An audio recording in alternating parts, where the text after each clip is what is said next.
દેશ વિદેશમાં વસતા મારા વાલા દર્શક મિત્રોને મનહર પટેલના જય ભગવાન. મિત્રો, જેના વગર આપણી સવાર ફિક્કી લાગે એની વાત કરવા જઈ રહ્યો છું. મિત્રો, સવારે ઉઠીએ એટલે ઉઠ્યા પછી બ્રશ કરીએ એટલે તરત જ આપણને ચા યાદ આવે. મિત્રો, ચા ને નાસ્તા વગરની સવાર એ આપણને ફિક્કી લાગે છે. ઘણા લોકો તો બેડ ટી પીવે છે, ઉઠીને તરત બ્રશ કર્યા વગર પથારીમાં જ બેડમાં જ ચા પીવે પછી જ બ્રશ કરે છે. એ ટેવ ખોટી છે. મિત્રો, ચા એ એક એવું પીણું છે કે તમે ધંધા નોકરી પર જતા હોય, શિયાળામાં ઝરમર વરસાદ ચોમાસામાં ઝરમર વરસાદ પડતો હોય ત્યારે વરસાદની અંદર ચા અને ગરમ ગરમ ભજીયા ખાવાની જે મજા આવે છે. પણ મિત્રો, ખાસ યાદ રાખજો, અતિશય વરજતે અને કયા સંજોગોની અંદર ચા ના પીવી જોઈએ એ ખાસ ધ્યાનમાં રાખજો. મિત્રો, ચા એની લિમિટેશનમાં મર્યાદિત માત્રામાં પીવામાં આવે તો ચા ફાયદો કરે છે, પણ વધારે પ્રમાણમાં ચા પીવામાં આવે તો નુકસાન કરે છે. ખાસ ધ્યાનમાં રાખજો, બે સંજોગોમાં ચા ક્યારેય ના પીવી જોઈએ.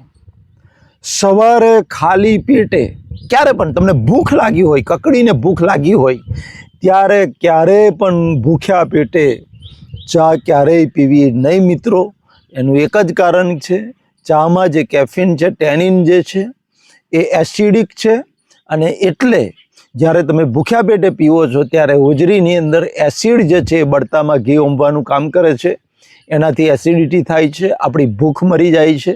એટલે કકડીને ભૂખ લાગી હોય એવા સંજોગોમાં ચા પીવી જોઈએ નહીં, કારણ કે લાંબે ગાળે તમને એસિડિટી, ઇન્ડાઇજેશન અને બ્લોટિંગના શિકાર બનશો. એટલે ભૂખ્યા પેટે ચા પીવાની ટેવ પડી હોય કે પીતા હોય તો બંધ કરી દેજો. મિત્રો, બીજું, જમ્યા પછી તરત ક્યારેય ચા પીવી નહીં. ઘણા લોકો એવું કે યાર જમ્યા પછી ચા પીએ ને એટલે ખાધેલું પચી જાય, એટલે ખોટી વાત છે.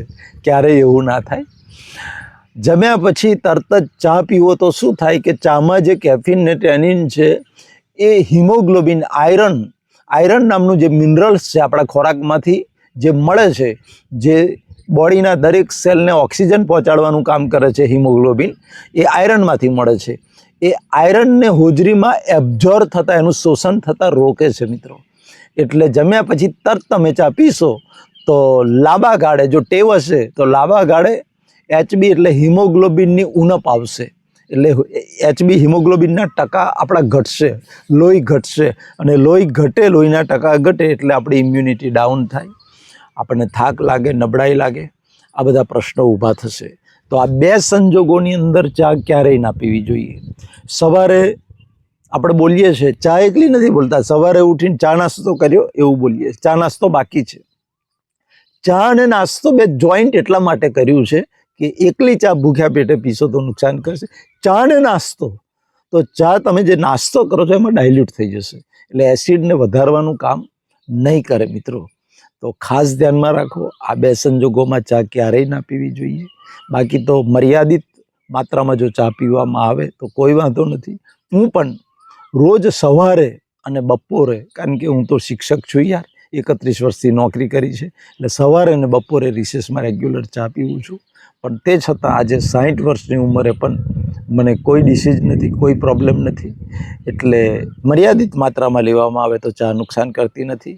પણ કોઈ પણ વસ્તુ જ્યારે એની લિમિટેશન કરતાં વધારે લેવામાં આવે, દિવસના 15, 20, 25 કપ પીવો તો મિત્રો અંતે તો એ નુકસાન કરે જ છે, એમાં કોઈ શંકા નથી. પરમપિતા પરમાત્મા મારા વાલા દર્શકોને લાંબુ નિરોગી આયુષ્ય આપે, હૃદયથી પ્રાર્થના. મનહર પટેલના જય ભારત, જય હિન્દ, જય ગુજરાત.